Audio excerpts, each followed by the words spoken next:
सीख जाओगे? उम्मीद करें।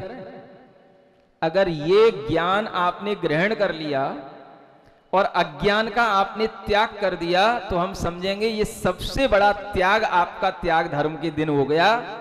इससे बढ़कर के और कोई त्याग नहीं हो सकता। ये भीतरी त्याग है, अज्ञान का त्याग। यही मोह कहलाता है, जो भ्रम में डालता है। मोह का काम क्या है?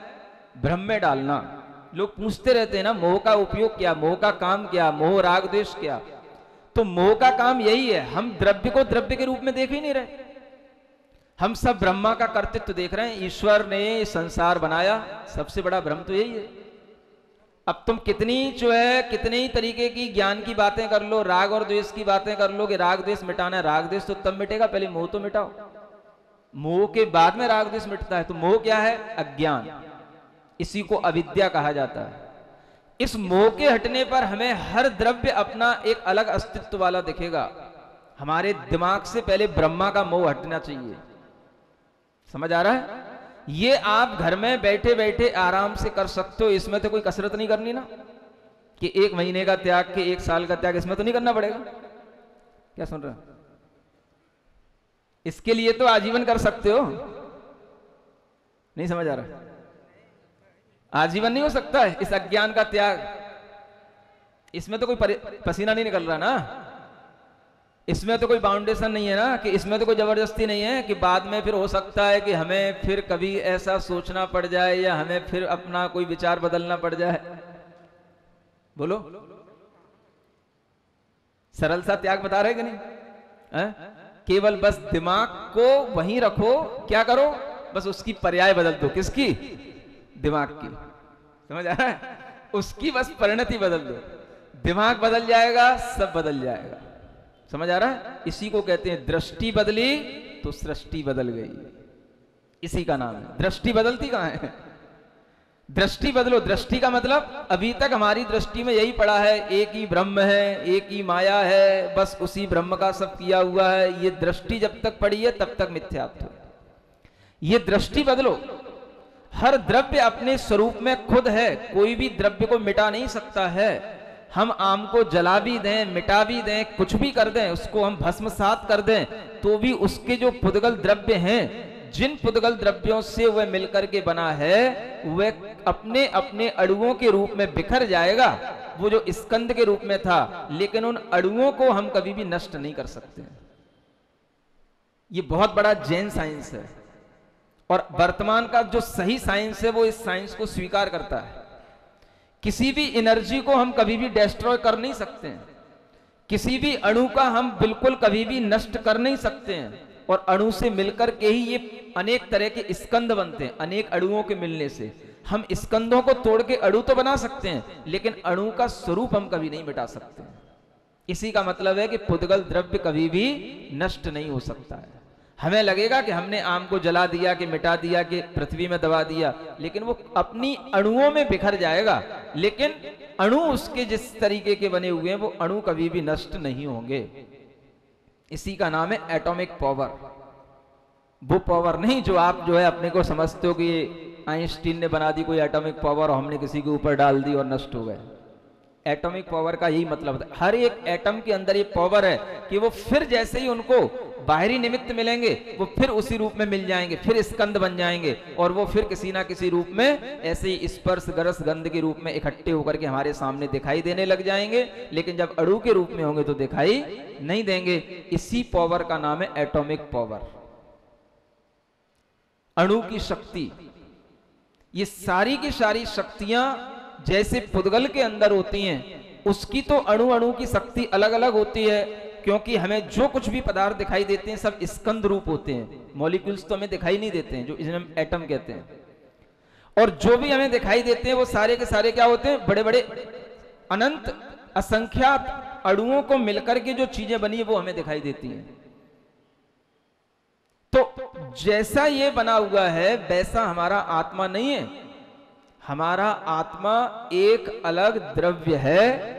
उसको हम कभी भी ना तो 1.1 मिलीमीटर भी, क्या नैनोमीटर भी उसको हम ना कभी कम कर सकते हैं ना उसका एक गुण हम कभी भी निकाल सकते हैं, ना उसके ऊपर हम किसी भी तरीके का विस्फोट या अग्नि या किसी भी तरीके का उसके ऊपर प्रभाव डाल करके उसको हम नष्ट कर सकते हैं।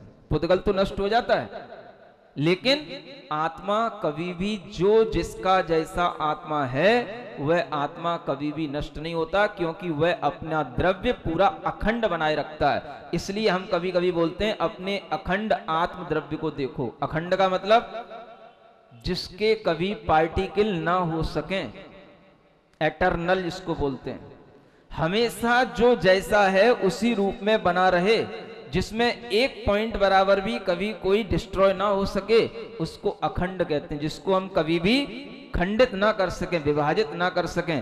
पुद्गल को तो हम तोड़ सकते हैं, लेकिन आत्मा को कभी भी विभाजित नहीं कर सकते हैं। ये कौन सा द्रव्य है? बोलो तो, जीव द्रव्य। इसी को क्या बोलते हैं? आत्म द्रव्य। इसी को क्या बोलते हैं?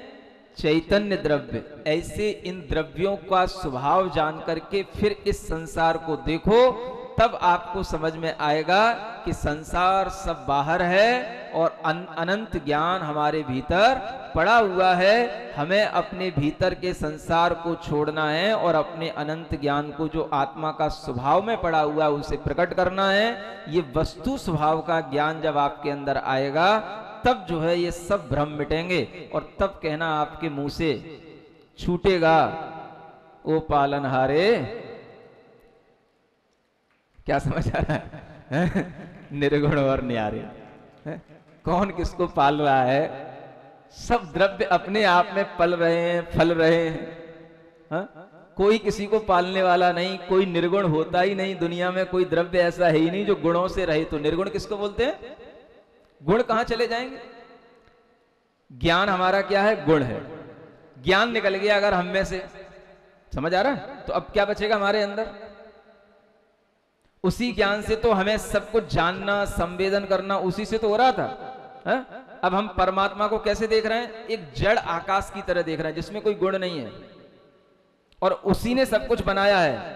अब उसमें इतनी समझ कहां से आ गई? इतने सब कुछ बना दी जब वो निर्गुण हो गया। तो जब उसमें ज्ञान नहीं, बुद्धि नहीं, तो अब वो दुनिया को क्या बनाएगा?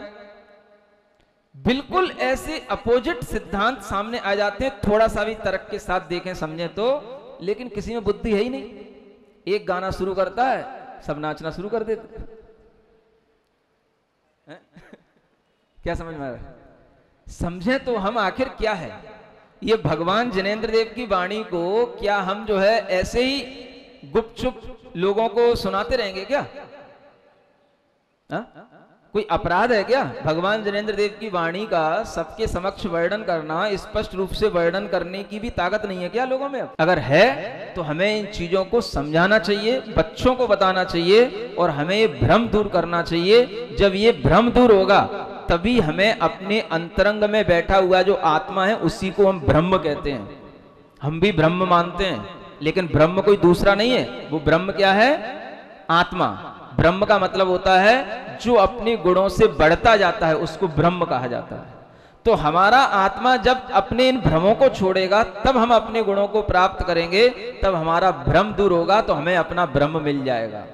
और जब तक हम बाहर ब्रह्म को ढूंढते रहेंगे, तब तक हम भ्रम में पड़े रहेंगे। ये सिद्धांत है, समझ आ रहा है? इसी को क्या बोलते हैं? अट्ठ सन्नया बढ़िया। अब इन द्रव्य को, गुण को, पर्यायों को, इन सबको ही अर्थ संज्ञा से कहा जाता है। पिछली गाथा में आया था, जिण सत्थादो अट्ठे। पहले भी कई बार अट्ठ आ चुका है। अर्थ, अर्थ का मतलब क्या होता है? तो यहां आचार्य बता रहे हैं, अर्थ का मतलब है द्रव्य, गुण और पर्याय, इन तीनों को ही अर्थ समझो। इसी को अर्थ कहा जाता है। अर्थ माने पृथ्वी नहीं, अर्थ माने अर्थिंग नहीं। अब समझाना पड़ता है ना, दिमाग में जो बैठा है वही घूम के आ जाता है। अर्थ क्या? अर्थ माने मीनिंग नहीं। ये भी अर्थ के कितने मीनिंग हो रहे हैं, नहीं समझ आ रहा। एक वो कहते हैं ना, अर्थिंग आ रही है, ये अर्थ है, वो इंग्लिश में चल रहा है, वो हिंदी में चल रहा है ना, इसका क्या अर्थ है, क्या मीनिंग है। हम समझा रहे हैं अर्थ, पदार्थ जानो, और तुम कह रहे हो क्या जानो? अर्थ जानो। कई लड़के बच्चे बैठे रहते हैं, अर्थ माने क्या है? तो अर्थ माने कोई अर्थ बता रहे होंगे, पृथ्वी बता रहे होंगे। तो अर्थ क्या है? ये द्रव्य, गुण और पर्याय, इन तीनों की संज्ञा, संज्ञा माने इन्हीं का नाम अर्थ है। माने द्रव्य को जानना, गुण को जानना, पर्याय को जानना, द्रव्य गुण और पर्यायों के समूह को समझना, इसी को अर्थ के नाम से कहा जाता है। तो अर्थ माने क्या हो गया? पदार्थ। और थोड़ा उसके एलोबरेट किया तो क्या हो गया? अर्थ माने पदार्थ। तो पदार्थ कैसा होता है? हर पदार्थ द्रव्य, गुण और पर्याय से संयुक्त होता है। हर पदार्थ की यही व्यवस्था है, हर वस्तु की यही व्यवस्था है कि वह द्रव्य, गुण और पर्यायों के साथ हमेशा परिणमन करता रहता है। कुछ समझ आ रहा है? आप तो सोचते होगे महाराज क्या कठिन कठिन चीजें पढ़ाते रहते हो, सुनाते रहते हो, है? लेकिन देखो आपको बुद्धि मिली है। आप अगर पहले से ये सब चीजें कठिन कठिन समझ करके समझते रहोगे तो जिन भगवान के मत में, जिन भगवान के दर्शन में, जिन भगवान के कुल में आपका जन्म हुआ है, आप ऊपरी ऊपरी बातों से तो परिचित रहोगे लेकिन भीतरी बातों का परिचय तो आपको होगा ही नहीं। फिर हम आए, ये छोड़ दो, वो छोड़ दो, ये त्याग कर दो, वो त्याग कर दो, ये तो सब जानते हैं। ये तप कर लो, वो तप कर लो, ये तो सब जानते हैं। क्या समझ आ रहा है? लेकिन केवल इतना ही धर्म है क्या? धर्म भीतर भी कोई वस्तु स्वभाव को समझने का नाम है कि नहीं? दुनिया में क्या है, क्यों है, कैसे है, ये चीजें कहां से समझोगे? तो ये चीजों को समझने के लिए ही ये जिनेंद्र भगवान के शास्त्र हैं। द्रव्य, गुण और पर्याय, इनको जब तक नहीं समझोगे तब तक आपको कुछ भी समझ नहीं आएगा कि मोह क्या कहलाता है। द्रव्य, गुण, पर्याय को समझा, समझ लो मोह छूटा। सुन रहे हो? अब हाँ जी बोलो, कितने लोगों ने द्रव्य, गुण, पर्याय को समझ लिया? जितने लोगों ने द्रव्य, गुण, पर्याय को समझ लिया, समझ लो उन्होंने अपने अंदर का दर्शन मोह छोड़ दिया, दर्शन मोह का त्याग हो गया, दर्शन मोह को उन्होंने जीत लिया। बताओ कॉन्फिडेंस के साथ में कितने लोगों को समझ आ गया द्रव्य, गुण और पर्याय? आ रहा? हाथ तो बहुत उठ रहे हैं, लगभग लगभग सभी उठ रहे हैं। चलो कोई बात नहीं, है? इसी को कहते हैं सम्यक दर्शन। सुबह समझाया था वो बाहरी सम्यक दर्शन था, है?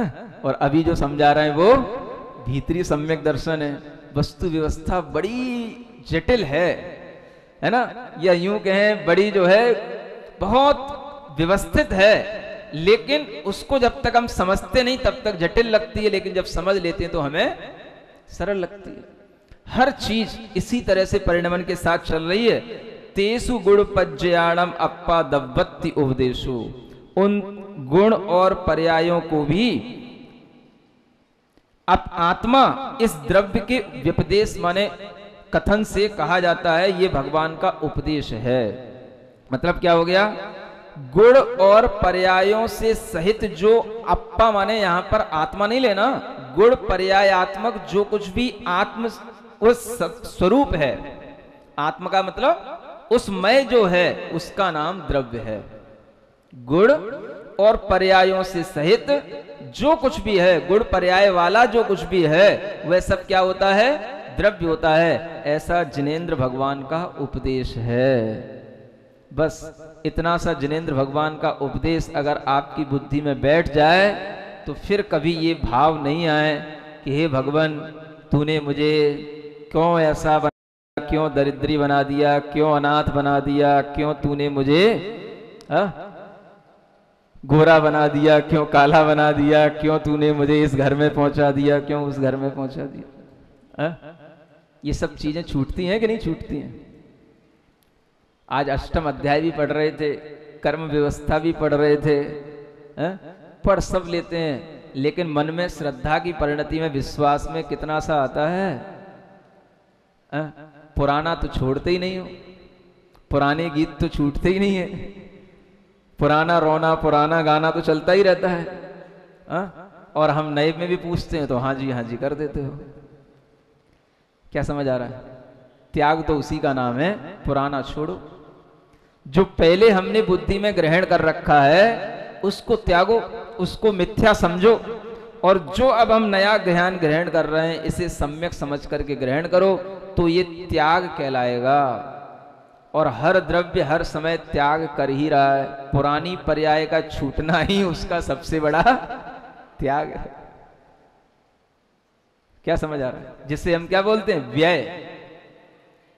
हाँ, उत्पाद व्यय द्रव्य, पिछला भी याद तो है थोड़ा थोड़ा लोगों को। नई पर्याय को जो हम तुरंत ग्रहण कर रहे हैं, प्राप्त कर रहे हैं, वो उसका उत्पाद है, और द्रव्य ज्यों का त्यों बना रहता है, ये उसका द्रव्यपना है। तो द्रव्य वही होता है जिसमें उत्पाद व्यय और द्रव्य तीनों चलते रहते हैं, और द्रव्य अपनी गुण पर्यायों के साथ में व्यवस्थित बना रहता है। द्रव्य का कभी भी नाश नहीं होता, क्योंकि गुण और पर्यायों का भी नाश कभी भी नहीं होता। इससे क्या सिद्ध हो गया? दुनिया में जितने भी द्रव्य हैं, जितनी भी आत्माएं हैं, वे सभी आत्माएं अपना अपना अलग अलग द्रव्य हैं, उनमें अनंत अनंत गुण हैं, और उनके अपने अलग अलग पर्याय माने परिणमन है, चेंजेज है। ठीक है ना? ऐसे ही आत्मा के अलावा जितने भी अनात्म माने जड़ पदार्थ हैं, उनका भी सब अपना पुद्गल द्रव्य है, और उस पुद्गल द्रव्य का अपना गुण है, उनकी अपनी परिणतियां हैं। हम उन परिणतियों को मिटाते रहते हैं, बनाते रहते हैं, लेकिन पुद्गल द्रव्य तो पुद्गल द्रव्य ही बना रहता है। वही मिट्टी है, उससे आप घड़ा बनाना चाहो तो घड़ा बना लो, कलसा बनाना चाहो तो कलसा बना लो, कलसी बनाना चाहो तो कलसी बना लो, कुल्लड़ बनाना चाहो तो कुल्लड़ बना लो, सकोरा बनाना चाहो तो कटोरी बना लो, सकोरा बना लो, कुकर बना लो, कुछ भी बना लो। द्रव्य तो वही है, मिट्टी तो वही है। पर्याय का मतलब उसकी आकृतियां बदल बदल करके हम उस द्रव्य का कुछ भी रूप बना सकते हैं। कच्चा बनाना चाहो कच्चा बना लो, पक्का बनाना चाहो पक्का बना लो। हाँ, जो मिट्टी है तो मिट्टी रहेगी। उस द्रव्य के जो परिणमन हैं, उन परिणमनों को हम समझ करके, उनके गुणों को समझ करके, और उनके दोनों समूहों को समझ करके जो हम ये द्रव्य गुण और पर्याय को जानेंगे, तो ही हमें अपना आत्मा अपना जैसा लगेगा। तब हमें भाषित होगा कि मैं भी एक आत्म द्रव्य हूं। समझ आ रहा है? नहीं तो बस फलाने चंद हूं, फलानी जगह का हूं, इसके अलावा आपको कुछ नहीं आता है। हाँ, बूढ़ा हो गया हूं, काला पड़ गया हूं, चश्मा लग गया है, बस यही ध्यान रहेगा और कुछ नहीं रहेगा। जबकि ये सब द्रव्य के, आत्म द्रव्य के कोई भी गुण, ये तो सब पुद्गल के गुण है। आत्म द्रव्य का गुण क्या है? वो तो अपना ज्ञान है, वो तो बढ़ रहा है, और ये क्षीण हो रहा है, ये घट रहा है। क्या समझ आ रहा है? ये आत्म द्रव्य की पर्यायों को ध्यान में रखोगे तो आपके लिए ये शरीर की पर्याय समझ में आएंगी कि ये तो जो है शरीर के पर्याय हैं, आत्मा के साथ हैं, इसलिए आत्मा की कहलाती हैं, लेकिन वस्तुतः ये आत्मा के स्वभावभूत पर्याय नहीं हैं, सब विभाव। विभाव का मतलब ये छूटने वाली, विभाव का मतलब क्या? छूटने वाली। और स्वभाव का मतलब अपने हमेशा अपने साथ रहने वाली। तो उस चीज को पकड़ो जो अपने साथ हमेशा बनी रहे। हाँ, कौन है वो? अपनी पत्नी? अपनी बेटी कि अपना भाई? कौन है जो अपने साथ हमेशा बना रहे, बनी रहे, कुछ भी कह लो। वो क्या है? वो तो अपना ही गुण है, अपने ही गुणों की पर्याय हैं जो अपने साथ हमेशा रहेंगी। बाकी जो दूसरे की हैं वो तो छूटेंगी, उनका तो त्याग होगा ही। इस ज्ञान को समझ लेने का नाम ही त्याग है। समझ आ रहा है? और ये त्याग समझ में आ जाए तो फिर तो बड़ी बड़ी चीजों का त्याग करने में भी आपको डर नहीं लगे। मृत्यु भी सामने खड़ी होगी तो भी आपको उस शरीर का त्याग करने में डर नहीं लगेगा, क्योंकि आपको मालूम है आत्मद्रव्य कहीं पर भी बिगड़ने वाला नहीं है।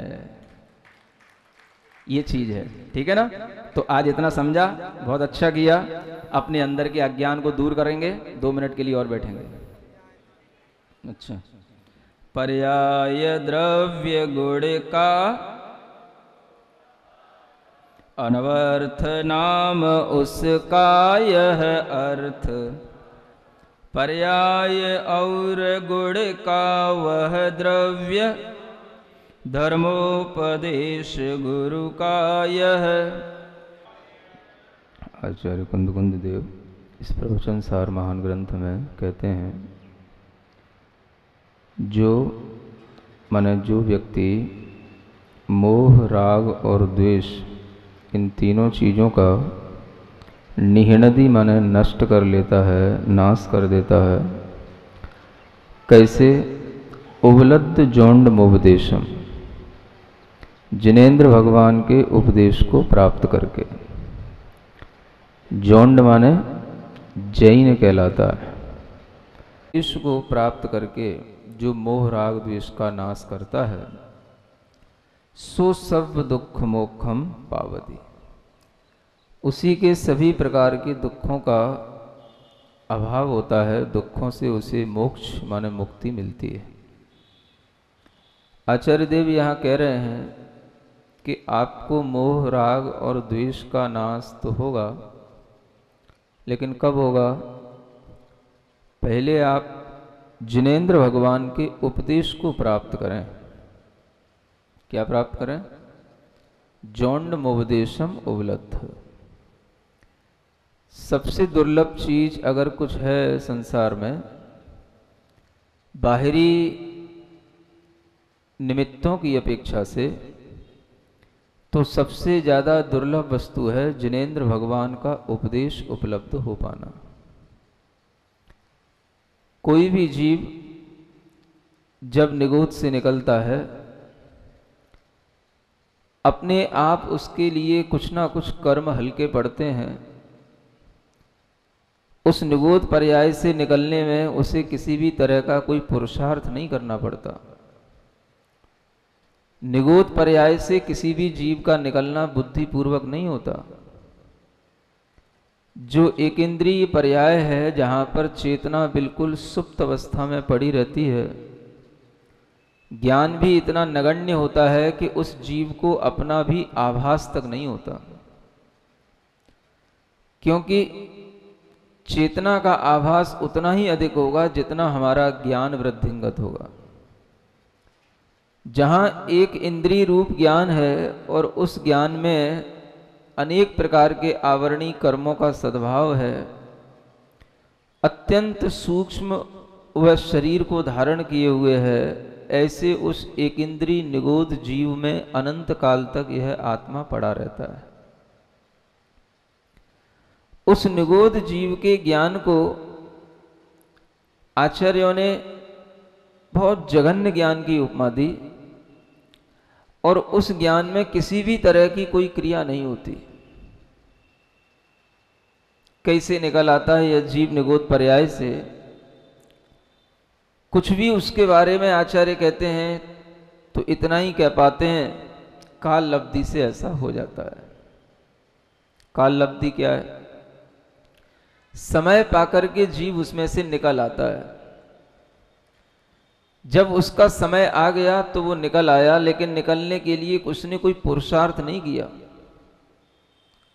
कितनी बड़ी बात है कि जहां पर यह जीव अनंत काल से पड़ा रहता है और वहां से उसके लिए निकलना पहली बार जब होता है, तो वह निगोद पर्याय से निकल करके पहले अन्य कोई भी स्थावर आदि पर्यायों में आता है, जो पृथ्वी जल अग्नि इत्यादि कहलाती हैं, और फिर जाकर के वहां से भी वो कोई पुरुषार्थ नहीं करता, अपना बुद्धि का आयाम कुछ नहीं करता, और बिना अपने अंतरंग पुरुषार्थ के उसके लिए अन्य त्रस पर्याय की भी प्राप्ति हो जाती है। 2 इंद्री, 3 इंद्री, 4 इंद्री, असंगी पंचेंद्री और फिर संगी पंचेंद्री पर्याय। एक बात आपसे आज कहना चाहता हूं, गौर से सुनना। हम जो इस पंचेंद्री पर्याय को प्राप्त किए हैं, इस पंचेंद्री पर्याय को प्राप्त करने से पहले जो हमारी अनंत पर्याय निकल जाती हैं, अनंत जन्म निकल जाते हैं, उन जन्मों में यह जीव कोई ऐसा पुरुषार्थ नहीं करता कि वह अपने अंतरंग से कोई बुद्धिपूर्वक भाव कर सके कि मैं 1 इंद्री से 2 इंद्री बन जाऊं, 2 इंद्री से 5 इंद्री बन जाऊं। ये जितना भी कार्य हुआ है ये सब कर्म के कारण से हुआ है। कर्म के उदय मंद हुए, कषायों की मंदता हुई, उसी समय पर आयु का बंध हो गया। अपने आप उस जीव को उस आयु के लिए दूसरे शरीर में गमन हुआ।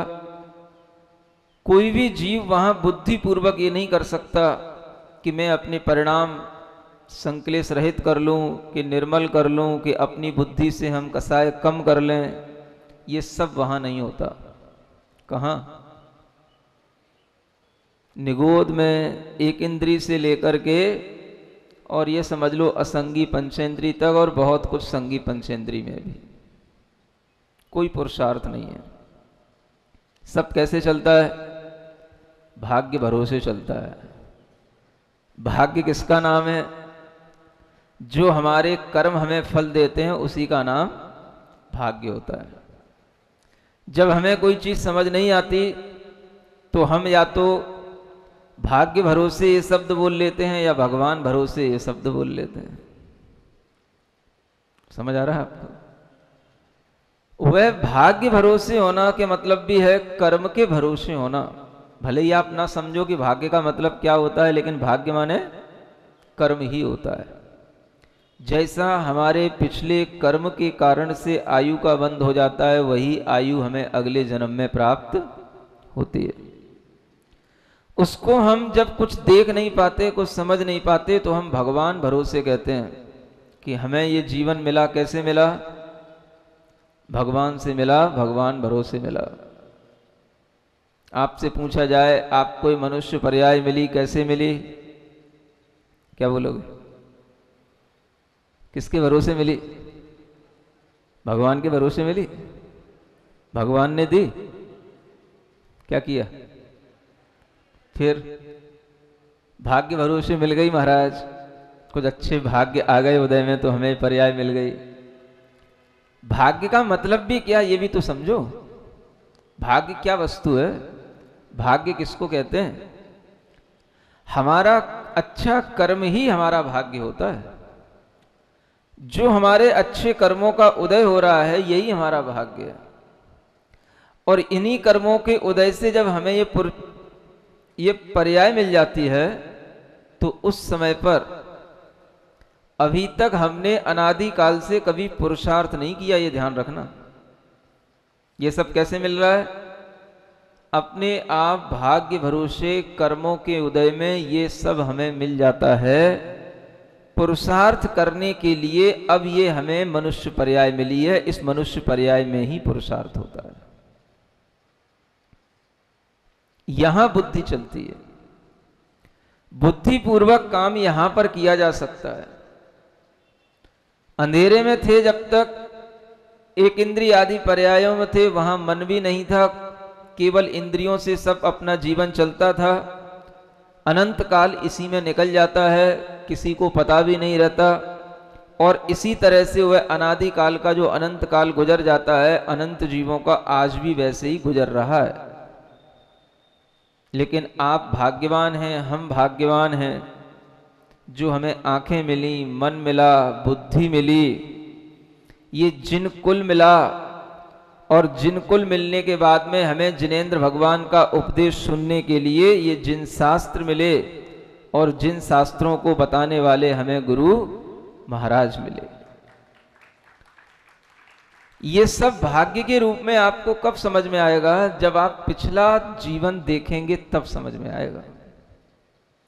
सीधा सीधा आंख खोल के बैठा दिया जाए, कह दिया जाए बहुत दुर्लभ है ये मनुष्य पर्याय, कहेगा क्या दुर्लभ है? इतने सारे मनुष्य घूम रहे हैं, हम भी उसी में हैं, क्या दुर्लभ है? कभी दुर्लभ लगता है? नहीं लग सकता। दुर्लभता तभी समझ में आती है जब हम पिछली पर्यायों को देखें कि हम कहां से आ रहे थे। हमें इतना ज्ञान हो कि हमारा वह पिछला जीवन कहां रहा, कहां हमारा अस्तित्व रहा, ये जब हमारे ज्ञान में आता है तब हमें आज की ये पर्याय दुर्लभ लगेगी। तब हमें समझ में आएगा कि मनुष्य पर्याय बहुत दुर्लभ है। और फिर उसमें जिनेंद्र भगवान का उपदेश प्राप्त करना ये और दुर्लभ है। लोग कहते हैं इतने जैन लोग हैं, सभी को ये धर्म उपलब्ध क्यों नहीं होता, सभी को ये उपदेश उपलब्ध क्यों नहीं होते, सभी को गुरु सानिध्य क्यों नहीं मिलता।